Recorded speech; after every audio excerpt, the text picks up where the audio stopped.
Assalamualaikum warahmatullahi wabarakatuh. Selamat pagi. Baik, kita berjumpa lagi di kelas kalkulus untuk membahas chapter 2 derivatif untuk subbab 23 rules for finding derivative. Pertama-tama saya mohon maaf, ini tidak dalam bentuk PPT, tapi dalam bentuk PDF karena file PPT saya tertumpuk, saya convert lagi ternyata filenya jadi tidak rapi begitu. Jadi untuk pertemuan ini saya menggunakan PDF. Baik, teman-teman, di chapter 2 ini ada beberapa subchapter gitu ya, ada sampai 9. Kali ini kita akan membahas untuk subchapter 2, 3. Gitu. Baik, selanjutnya di subbab ini ada 3 yang kita pelajari. Sebelumnya saya jelaskan dulu. Jadi untuk rules for finding derivatives ini akan membahas tentang aturan-aturan, teorema-teorema yang berlaku dalam penyelesaian permasalahan turunan atau derivatif. Apa saja teorema itu? Ada 8 teorema. Teorema ABC membahas tentang aturan konstanta dan pangkat. Kemudian teorema DEF itu membahas operator linear, penambahan, kemudian pengurangan, juga pangkat. Nah, pangkat di teorema ABC ya, mohon maaf. DEF ini penambahan dan pengurangan. Kemudian GH adalah perkalian dan pembagian. Sebelum kita masuk ke teorema, kita akan membahas ini dulu. Jadi teman-teman, sebagaimana yang sudah saya jelaskan di subbab sebelumnya, di video saya sebelumnya, subbab 21 dan 22, untuk penyelesaian derivatif, Anda menyelesaikan dengan melakukan di sini supaya Anda lebih paham. Jadi Anda lakukan limit gitu ya, H mendekati 0 untuk fx plus H minus fx dibagi H. Ini gitu ya. Bagaimana kok bisa seperti ini? Silakan lihat lagi video 2_1 ya untuk subbab 2_1 penjelasan asal usul kenapa ketemu ini gitu ya. Nanti Anda akan temui untuk mencari bagaimana titik singgung, jadi melimitkan titik singgung atau tangent line ke satu titik tertentu begitu. Nah, tapi kalau Anda menyelesaikan permasalahan ini, waktunya menjadi lebih lama, cenderung membosankan. Di sini kita akan membahas bagaimana mengembangkan cara mempercepat proses perhitungan untuk derivatif. Ya. Aturan pencarian turunan, teman-teman. Jadi kalau Anda sebut f adalah fungsi tertentu, maka f petik ini adalah turunan dari fungsi f. Ini yang perlu Anda perhatikan, Anda ingat-ingat ya. Jadi kalau ada sebuah fungsi x pangkat 3 plus 7x, turunan fungsi x ini bisa dituliskan dengan ini. Jadi f petik x, maka hasilnya adalah 3x kuadrat plus 7. Ini Anda hitung dengan cara di subbab sebelumnya. Gitu ya. Jadi ini ya, f petik ini adalah turunan dari f. Maka kita bisa lihat f untuk menghasilkan f aksen itu adalah proses derivatif gitu ya, derivating ya bahasa Inggrisnya. Jadi proses menurunkan ya. Nah, proses ini disebut dengan dx gitu ya, atau operasi ini disebut dengan dx, yaitu operasi diferensiasi, differentiating gitu ya, diferensiasi atau melakukan dari proses derivatif ini ya. Nah, dx ini disebut dengan operation atau operasi. Atau dx ini adalah sebuah operator. Apa itu operator? Fungsi yang masukannya adalah sebuah fungsi dan kemudian output atau keluarannya juga adalah sebuah fungsi. Tapi di sini adalah turunan, makanya di sini fungsi, sini juga fungsi. Fungsi yang apa? Fungsi yang merupakan turunan dari fungsi sebagai inputan. Nah, prosesnya ini adalah proses diferensiasi atau proses penurunan gitu ya. Prosesnya ini disebut dengan dx ini ya. Baik. Jadi dx ini adalah sebuah operator. Maka Anda selain menuliskan, kalau Anda mau menuliskan turunan dari sebuah fungsi x, Anda bisa menuliskan seperti ini.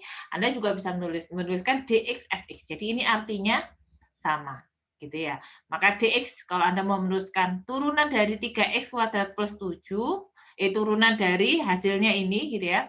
Maka Anda juga bisa menuliskan dx f x pangkat 3 plus 7x. Maka sekarang Anda bisa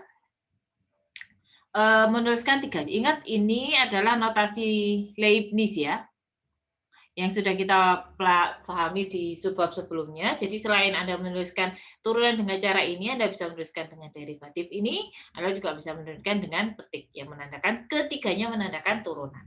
Baik, kita akan masuk ke teorema pertama, aturan fungsi konstanta. Grafik fungsi fx sama dengan k. Fx sama dengan k K itu adalah sebuah konstanta, jadi bisa fx sama dengan 3, fx sama dengan 5, gitu ya. Ini adalah konstanta. Artinya konstanta nilainya akan selalu tetap tidak berubah, begitu ya. Adalah sebuah garis mendatar. Ini ya, garis mendatar. Artinya kemiringannya adalah 0. Kalau mendatar artinya kemiringannya adalah 0, gitu ya. Maka berlaku teorema A. Teorema A adalah jika sebuah fungsi fx sama dengan k, maka pasti turunannya adalah 0. Kita lihat di sini pembuktiannya, limit h mendekati 0, fx plus h dikurangi fx dibagi h. Maka ini Anda masukkan, nanti hasilnya tinggal dimasukkan ya, k minus k dibagi h. Maka limit 0 hasilnya adalah 0. Ini ya, untuk teorema pertama. Ingat, kalau fx sama dengan konstanta, maka nilainya pasti 0. Teorema B, aturan fungsi satuan. Kalau fx sama dengan x, apa sih fx sama dengan x ini? Gitu ya. Sebentar. Fx sama dengan x, jadi kalau misalnya x-nya adalah 1, y-nya atau fx-nya adalah 1.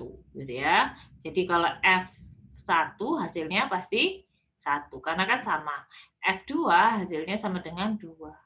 F3 hasilnya sama dengan 3. Fx hasilnya adalah X. Jadi X dan Y-nya sama. Maka dia akan membuat sebuah garis lurus seperti ini.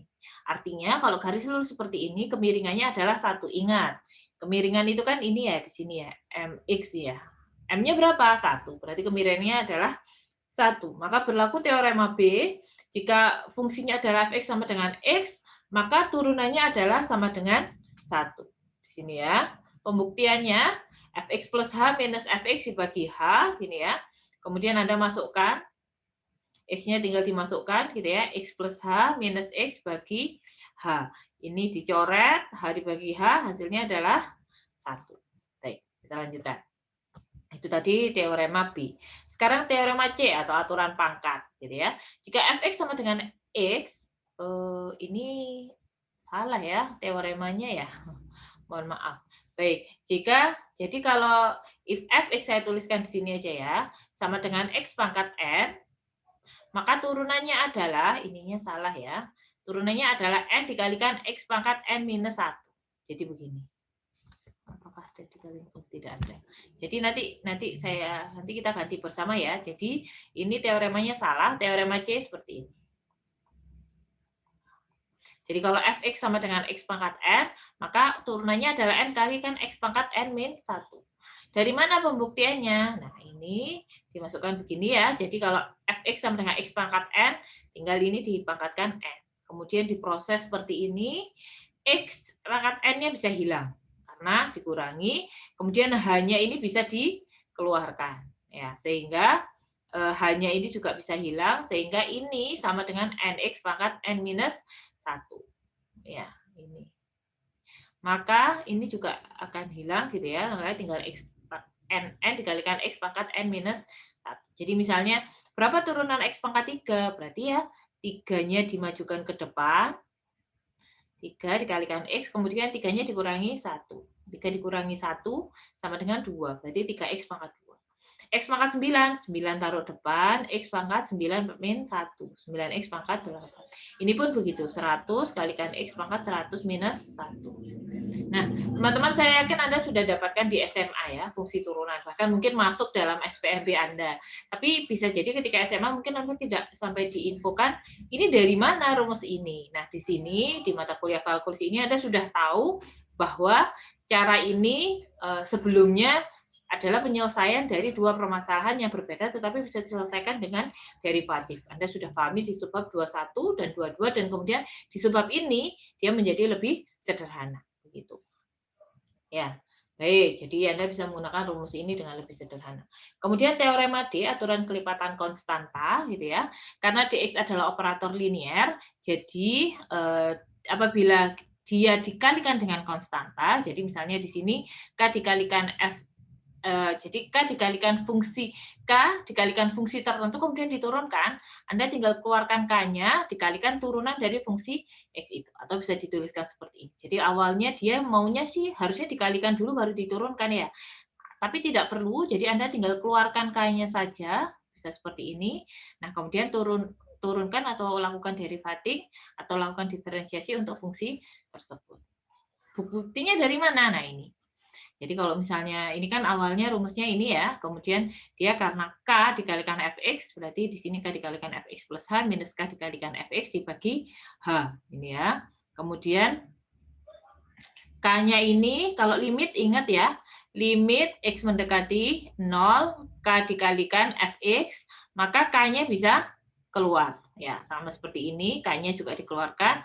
Nah, ini adalah Fx. Ya, berarti sudah terbukti. Baik, selanjutnya contoh untuk teorema D. Jadi misalnya seperti ini, berarti minus 7-nya ini bisa diletakkan di luar sini. X pangkat 3, pakai teorema apa tadi? Teorema C ya. 3-nya maju, kemudian 3 minus 1, 3x kuadrat, minus 21 x pangkat 2. Ya, hasilnya ini. Sama, 4/3-nya dikeluarkan, kemudian Anda proses X pangkat 9 menggunakan teorema C, yaitu 9x pangkat 8. Teorema C ya, kita lihat dulu. Ya, betul, teorema C. Hasilnya seperti ini. Kita lanjut ke teorema E. Teorema E adalah aturan jumlah. Jadi kalau ada fungsi X, fungsi G, kemudian harusnya sih dijumlah dulu baru diturunkan. Anda bisa turunkan masing-masing dulu. Seperti ini. Jadi Fx diturunkan dulu, Gx diturunkan dulu, baru dijumlahkan. Maka hasilnya akan seperti ini. Gitu ya. Nah, pembuktiannya Fx plus Gx, jadi ini limit Fx plus H, Gx plus H dikurangi, ini dibagi H, ini ya, kemudian dilimitkan, maka dia ditambahkan ini ya, kemudian, nah Fx yang awalnya di sini ditaruh sini, Gx ini ditaruh di sini. Jadi tukar tempat ini ya. Jadi ini tadi awalnya tukar tempat sehingga seperti ini. Nah, ini adalah turunan Fx. Ini adalah turunan dari Gx ya. Jadi Anda bisa lakukan teorema ini. Teorema F, aturan selisih. Anda bisa lihat pembuktiannya di soal nomor 54 pada dasarnya sama. Jadi kalau selisih Anda boleh turunkan dulu, kemudian turunkan juga baru kemudian dikurangkan. Ini akan jauh lebih memudahkan. Contoh soal 1 ya. Ini jadi Anda disuruh mencari turunannya dua fungsi ini. Fungsi pertama dan fungsi kedua. Kita lihat fungsi pertama 5x kuadrat plus 7x minus 6 gitu ya. Anda menggunakan teorema F. Ingat nggak teorema F? Ya, teorema F yang barusan dibahas yaitu aturan selisih. Maka Anda kelompokkan saja gitu ya, ini dan ini. Nah, karena di sini ada pengurangan. Maka ini diturunkan sendiri, diturunkan sendiri. Teorema E. Teorema E adalah penjumlahan. Jadi ini dipisah. Ya, diturunkan sendiri, turunkan sendiri, turunkan sendiri. Teorema D, apa tadi teorema D? Mengeluarkan konstanta. Jadi konstanta dikeluarkan, konstanta dikeluarkan. Habis teorema D sudah keluar begini ya, Anda bisa proses. Gunakan teorema, pertama adalah teorema C. Apa itu teorema C? Pangkat. Ya, ini adalah teorema C. Berarti maju ke sini 2x pangkat 2 minus 1. Berarti tinggal 2x. Teorema B, teorema B tadi Fx, ingat teorema B, Fx sama dengan X, maka hasilnya adalah 1. Gitu ya. Maka turunannya adalah 1.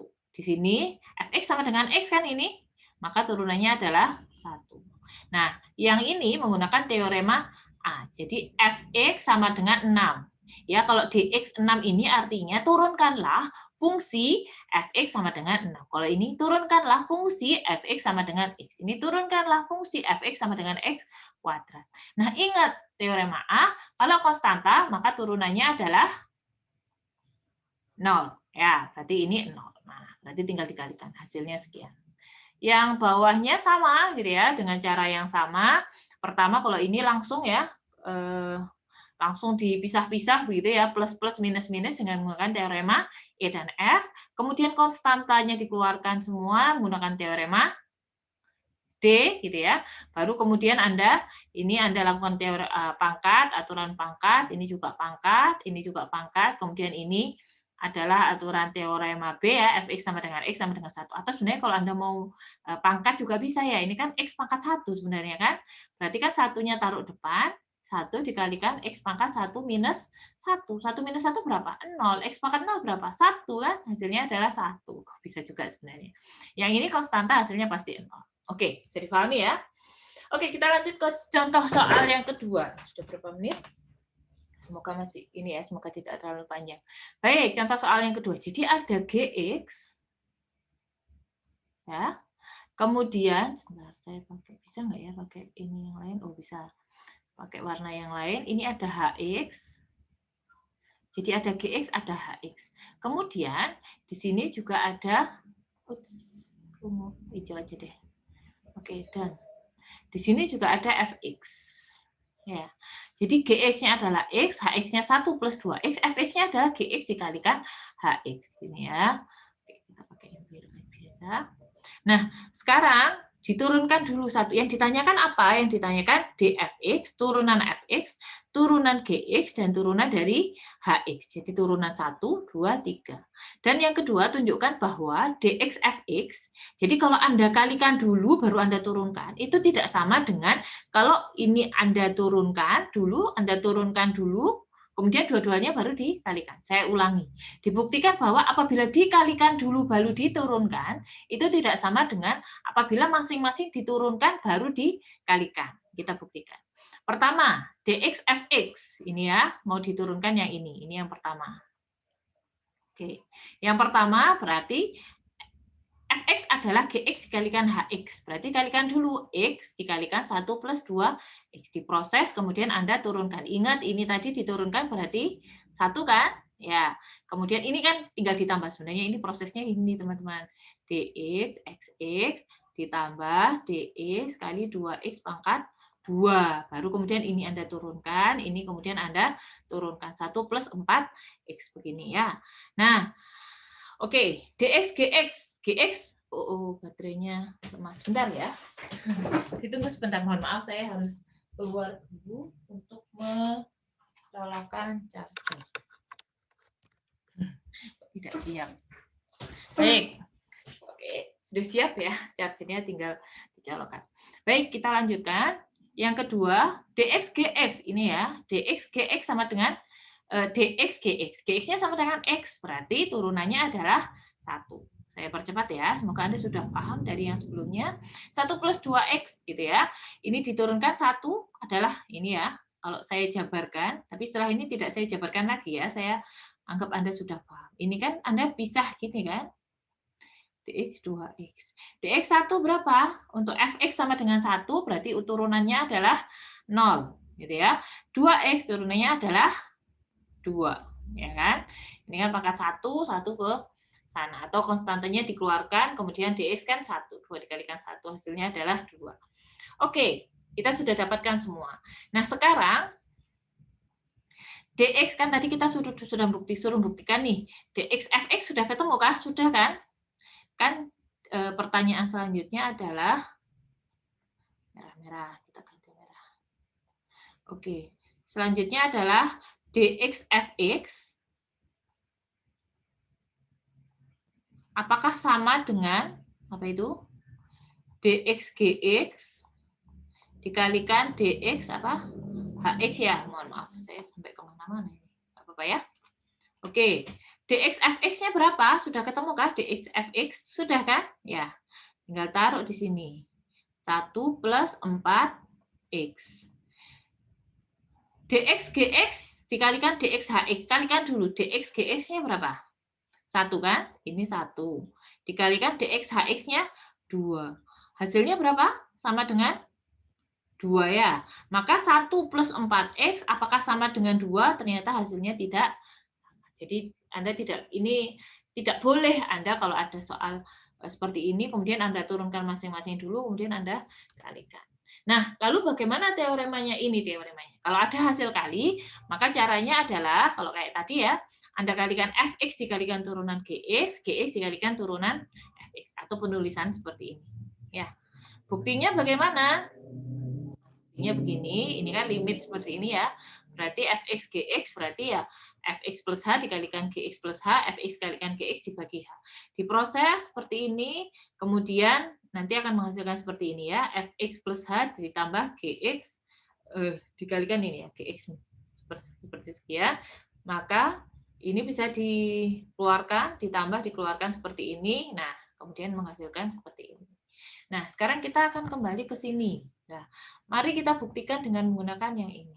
Apakah bisa dihapus semua? Ya, mari kita hapus semuanya. Oke, kita hapus. Tidak bisa erase all ya. nggak iso. Baik, maaf. Baik, kita hapus. Oke, kita hapus. Nggak iso bersih ya. Baik. Harusnya bisa iris all mestinya ya. Ternyata tidak bisa. Oke, nggak apa-apa. Kita hapus pelan-pelan. Durasi. Oke, sudah ya. Sekian aja. Baik, sekarang kita akan buktikan. Gitu ya, teman-teman. Kan dituliskan dx. Di sini perhatikan dx gx dikalikan hx. Kalau Anda pakai rumus berarti gimana? Gx dikalikan turunan hx ditambah apa ini? Hx dikalikan turunan dari gx. Begini ya. Nah, kita lihat gx-nya berapa?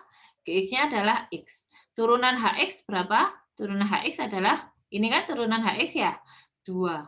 Ditambah hx-nya berapa? Hx-nya adalah 1 plus 2x.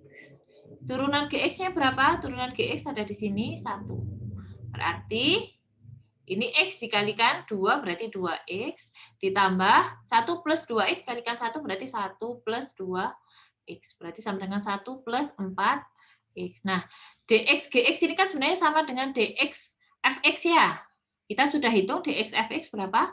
Dx fx adalah 1 plus 4x. Hasilnya adalah sama. Berarti teorema ini benar ya.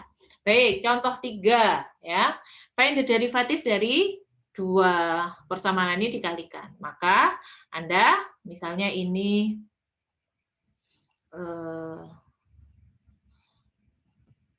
satu ya, ini persamaan satu, ini persamaan yang kedua, atau ya di sini persamaan biar gampang ya, 1 dan 2. Kalau saya ganti-ganti warna kayaknya lama.